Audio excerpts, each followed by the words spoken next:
ময়মনসিংহের হালুয়াঘাট উপজেলা স্বাস্থ্য কমপ্লেক্সে চিকিৎসা নিতে আসা এক যুবকের পায়ের নখ তুলতে অবশ্যই ইনজেকশন দেন স্বাস্থ্য কমপ্লেক্সের উপসহকারী কমিউনিটি মেডিকেল অফিসার জাকারিয়া।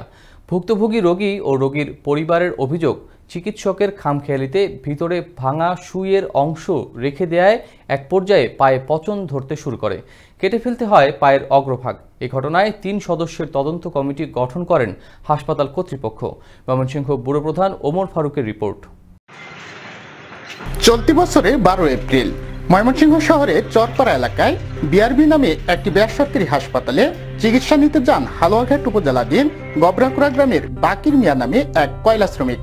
আঙুলে পচন ধরায় চিকিৎসকের পরামর্শে এক্স-রে রিপোর্ট করতে বলা হয়। এক্স-রে রিপোর্ট দেখে আঙুলের ভিতরে হাড়ের সাথে সুইয়ের ভাঙা অংশ রয়েছে বলে চিকিৎসক জানায়। আঙুলে পচন ধরে যাওয়ায় সার্জারি চিকিৎসক কেটে ফেলেন পায়ের অগ্রভাগ। ডাক্তার গেছি মেডিকেল গেছি, সরকারি মেডিকেল গেলে জাকারিয়া গেছি, জাকারি নুক তুলতে হইব। বাদে আমার প্রথম একটা সুই দিছে জাহাঙ্গীরে, তেবু দেওয়াই নাই।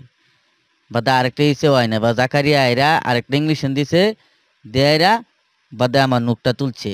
লাস্টে যে ইংলিশন দিছে এটাতেই সুইটা ভাঙ্গা রয়েছে ভিতরে। বাদে একসা করছি, একসা করে ধরা পড়ছে যে সুই জাতীয় জিনিস ভিতরে আছে। তারপরে গেছি মাইমিসিং দেয়রা বাদে এটা অপারেশন করে এরা বার করছি সুই বার করছি। বাদে তারা এত মাইমিসিং থেকে কইতাছে ডাক্তারে যে আঙ্গুল কাটালান লাগবো, বাদে আঙ্গুল কাটালছে। মূল ঘটনা চলতি বছরের ৭ জানুয়ারির স্থলবন্দরে কয়লার ট্রাক লুট আনলোড করার সময় আঙুলের উপরে কয়লার বাড়ি খণ্ড পড়ে মারাত্মকভাবে আঘাতপ্রাপ্ত হন যুবক বাকির মিয়া। অতঃপর হালুয়াঘাট উপজেলা স্বাস্থ্য কমপ্লেক্সের জরুরি বিভাগে চিকিৎসা নিতে আসলে সেখানেই ঘটে অঘটন।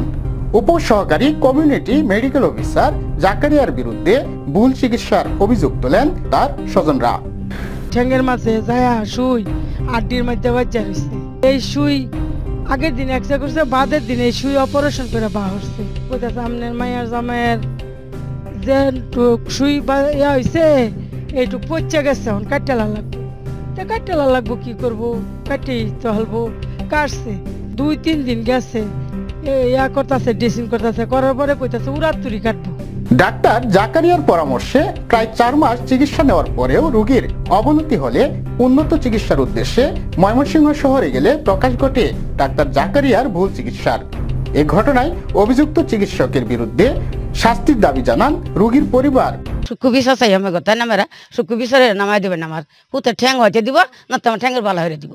কারিয়া জাহাঙ্গীর তো দেয়, তারাই করছে আমার হুতে ঠ্যাংটা নষ্ট হচ্ছে না। তা হুতে ঠ্যাংটা নষ্ট হতো, তার আগে কইতো যে ঠ্যাংটা হয়তো শুই রয়েছে ভাঙ্গিয়া, আমরা কিছু টেয়া দিন, আমরা কিছু টেয়া দাম ময়মনসিংহে অপারেশন করাই লই আই। তোরা ফার্স্ট ছিলেন না, তোরা এই কথা শেয়ার আইলি না কেলে। জাকারিয়া আর জাহাঙ্গীর ভুল চিকিৎসার কারণে আমার স্বামীর পাও কাটা লাগছে। তাগরে চিকিৎসা লেগে গেছিলাম, পরে কইছে যে এই নখটা তুলা লাগবো। পরে এই নখ তোলার কারণে সুই দিছিল অবশ করার লেগা। পরে 2টা সুই দিছে, তাও অবশ হয় নাই। পরে 3টার মাথাত সুই মনে ভাঙ্গে আসছিল, তারা আমারে বলে নাই। পায়ের ভিতরে ভাঙা সুই রেখে দেওয়ার বিষয়টি জানতে চাইলে যুবকের বিরুদ্ধে উল্টো অভিযোগ তোলেন অভিযুক্ত ওই চিকিৎসক। পায়ের মধ্যে সুই ইঞ্জেকশন সুই ভেঙে রয়েছে, এটা সম্পূর্ণ অস্বাভাবিক ব্যাপার। এটা কেমনি কইতে সুই ভাঙলো? ও এবার ইন্ডিয়ান ও স্মাগলার, ওই ইন্ডিয়াতে যায় চিনি ব্যবসা করে, চিনি ব্যবসা করে কই থেকে সুই ঢুকছে না কি হয়েছে তাও আমি জানি না। আমি ওদের মিথ্যা অভিযোগ বলতেছে যে ১,০০০ টাকা নিছে, এটা সম্পূর্ণ ফাউল, এটা মিথ্যাচার মহিলা। এ ঘটনায় অভিযোগের প্রেক্ষিতে ৩ সদস্যের তদন্ত কমিটি গঠনের কথা জানান হালুয়াঘাট স্বাস্থ্য কমপ্লেক্সের স্বাস্থ্য ও পরিবার পরিকল্পনা কর্মকর্তা ডাক্তার প্রাণেশ চন্দ্র পণ্ডিত। এই বিষয়টা গত সপ্তাহে আমি একটা অভিযোগ পেয়েছি। অভিযুক্ত রোগীর যে ওয়াইফ এবং শাশুড়ি, ওনারা এসে আমার কাছে অভিযোগ দিয়ে গেছে, লিখিত অভিযোগের প্রেক্ষিতে আমি সার্জারির কনসালটেন্টকে প্রধান করে একটা তদন্ত কমিটি গঠন করেছি। তদন্ত কমিটির রিপোর্টের প্রেক্ষিতে আমি পরবর্তী ব্যবস্থা নেব এবং ঊর্ধ্বতন কর্তৃপক্ষকে অবহিত করব। চিকিৎসার নামে রোগী হয়রানির ঘটনাটির সুষ্ঠু তদন্ত করলে বের হয়ে আসবে প্রকৃত সত্য ঘটনা, এমনটাই বলছেন সচেতন মহল। ময়মনসিংহের হালুয়াঘাট স্বাস্থ্য কমপ্লেক্স থেকে ওমর ফারুক সুমন, আনন্দ টিভি।